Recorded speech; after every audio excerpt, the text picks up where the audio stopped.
Then he rode on his ride. Hazrat Uzair alayhi salam, he rode on his ride and came to his neighborhood. Nobody knew him.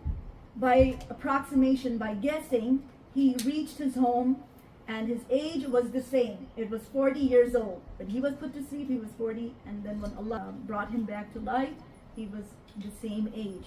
He was 40 years old. He met an old woman who was unable to walk and was blind. She was the maid of his house and had seen him. He asked her, "Is this Uzair's house?"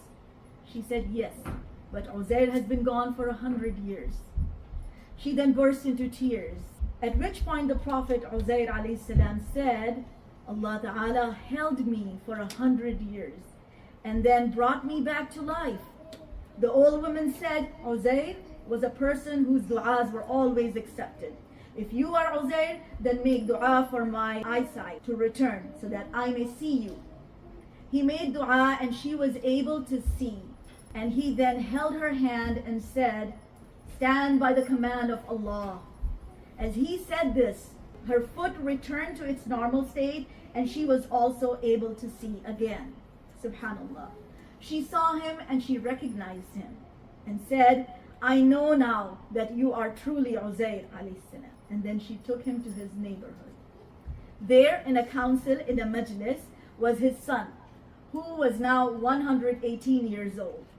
And his grandson was also there, they were also old. The woman said to them, "Hazrat Uzair has come."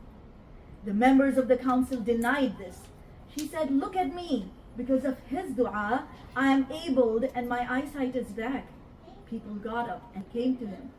And his son said, "My father had dark hair in the shape of a crescent between his shoulders."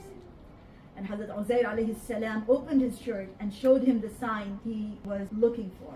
So this is such a beautiful story that firstly we learn that disobedience of Allah result in being imposed by a tyrant ruler and the country is desolated and dissipated. And Allah subhanahu wa ta'ala is highly capable. He does what He wishes. And on the day of judgment, on Yawm al-Qiyamah, He will bring everyone to life. He will bring everyone in front of Him and take everyone's account.